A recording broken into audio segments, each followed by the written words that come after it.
député rek dinañu ko jëndal oto laata les vacances parlementaires kon képp kuy député di nga jot sa véhicule moom El Malick nag Arfan dafa dem ba seetlu ni moom mi nga xam ni moo di président assemblée nationale jiite député yëpp moom buy ñëw assemblée 4x4 lay dugg ñu daal di koy escorter alors que am na ay député yoo xam ni bu ñuy wàcc assemblée ca pencum ndawi réew ma taxi la ñuy wàccee mu yàpp ni loolu c'est anormal ba tax na mu bëgg képp kuy député rek booy ñëw nga gaari sa oto wàcc mu nekk nag loo xam ni dignité lay nekk loo xam ni itam lu war la ci koo xam ni moom mooy représenter peuple bi di askanu Sénégal. Arfan tey de El Malick jàpp naa ni ñëpp bëggoon nañ am Arfan njiit bu mel ni moom.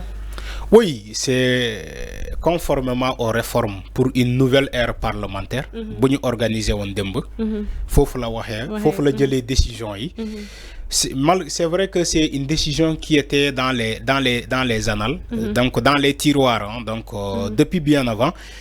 Junjoo nañu ko fii sax donc mu def un peu de bruit quand Ousmane Sonko a dit que ils vont acheter des véhicules pour les députés. ñu ne non yow Sonko yow yaa ko waxoon ni que way yàq la ay affaires et tout ça. Si ça a tellement fait du bruit. Aujourd'hui, El Malick a pris cette décision d'acheter des voitures pour les députés. Et moi, Arfan, je suis d'accord. Je l'ai dit ici à maintes fois. Moi, je ne peux pas concevoir au Sénégal, en 2025, un député à l'Assemblée nationale n'a pas de voiture. Il prend des taxis Yango, des Kalando, pour aller à l'Assemblée nationale. Mais on est où là? On est où là, ami? En 2025 au Sénégal, dans un pays qui aspire à se développer, le député n'a même pas une voiture de fonction beaucoup à l'Assemblée nationale. Lolo amul fen. La Côte d'Ivoire, ñu may seetaan ñi nekk Côte d'Ivoire mën nañu ma témoigner.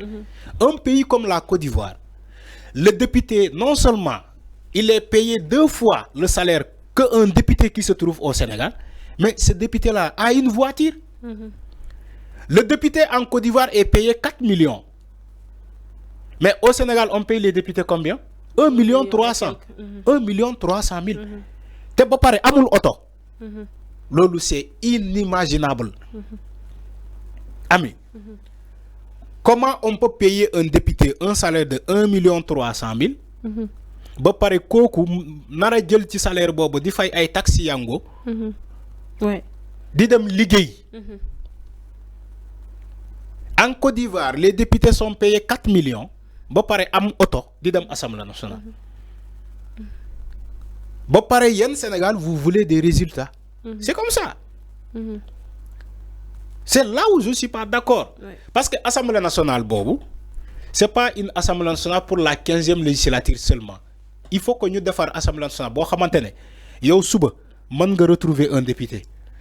Nga nek député sénégalais lambda bi kaas ni que député yi waruñu am auto suba mën na yalla mën na def mom mu nek député. Donc xex bu ñuy xex tay pour suba la pour génération yi ñew 15e législature bi day jeex 16e législature day ñew ay député yi joggé ci àll ba mais ñooñu bu féké ñi nek fi tay defaruñu assemblée nationale ay réformes ay réformes yu baax pour que la future génération qui doit être des députés ñu mëna bénéficier wu franchement da fay poser problème. El Malick a parlé de beaucoup de réformes. Les réformes même en dehors de la chaîne de l'Assemblée nationale qui a été annoncée, la chaîne télévisée, il a parlé des réformes administratives. Parce que le personnel administratif aussi de l'Assemblée nationale, on doit réformer pour nous mettre dans de bonnes conditions. Parce que l'Assemblée nationale, il faut une administration pour l'Assemblée nationale. Le personnel technique aussi, l'Assemblée nationale, il faut que nous réformions pour mettre ces personnes-là dans de bonnes conditions. Dans de bonnes conditions. Faut que nous disions. Le député, ça a toujours été sacré. Mais les gens banalisé député. Qui vers le deuxième mandat de Macky Sall. Oui, c'est ça. Le deuxième mandat de Macky Sall, la 14e législature. Faut la affaire député d'Ano. Tu vois des députés. Tu vois des députés, ils ont assemblée nationale, ils ont vers des maquillés. tu vois des députés yi nekk Assemblée nationale di seetaan TikTok à domo ba ñu capturer leen. Tu vois des députés yi nekk Assemblée nationale di défiler ay comme ay mannequin ci 14e législature bu Macky Sall. Non, il faut le dire, les images sont là. Tu vois des députés yi taxaw ñu ne la diw bu ñëwee dañ koy fiiriir lekk ko dañ koy fiiriir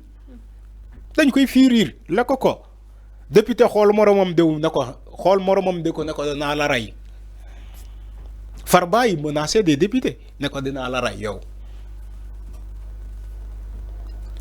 C'est comme ça. Des députés dañ leen doon fitnal Assemblée nationale ci 14e législature bi dugal fa ay gendarme biir hémicycle bi ñu jàpp ay député foofu génnee leen par force. li may wax ni sosaluma kenn vous avez tous vu les images, les Sénégalais, les gendarmes là ba ñu leen di dugal Assemblée nationale ñuy dàq ay député comme ay xaj, des députés qui ont élus par le peuple nga dàq leen ne leen jóge leen fii. ñeneen ñi nga mettre leen en quarantaine. Ahmed Aïdara l'a dénoncé 1000 fois ici.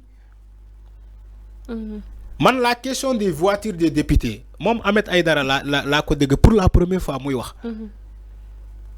muy wax ni que moom li xew Assemblée nationale dafa ñaaw. Comment ay députés yi jël ay kalando yu sonn. boo gisee kalando garé place Soweto nga yaakaar ni que keneen moo fa war a wàcc. ñu ne la député moo wàcc ci kalando bu sonn bi. te député bi day dugg noonu dugg Assemblée nationale un député. di leen rey ci ay commandé ay yango pour dem Assemblée nationale. dans un pays comme le Sénégal où des gens détournent des centaines de milliards benn nit ci ay escroquerie ay blanchiment de capitaux, détournement de deniers publics. Dans ce pays-là, en ce moment-là, des députés vont à l'Assemblée nationale à base de taxi calando. Oui. Lolo, vous croyez que c'est normal? C'est pas normal. C'est pas normal. Il faut régler ce problème-là.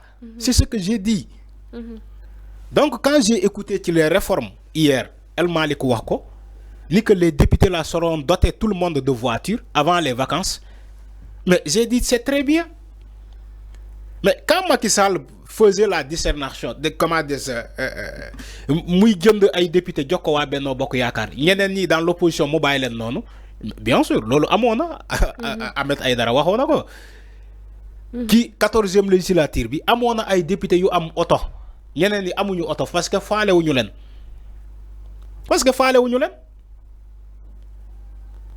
mais ami demba gis nga même les députés de l'opposition les Aïssata Tall Sall ils ont applaudi. Dañoo magnifié wu. Keroog c'est la première fois may dégg Aïssata Tall Sall ne maa ngi jaajëfal président de l'Assemblée nationale ci liggéey bu am solo. Donc ils ont accepté que ni que Malick Ndiaye bu mu ñëwee ba léegi mu ngi réformer Assemblée nationale boobu. mu ngi defar Assemblée nationale boobu.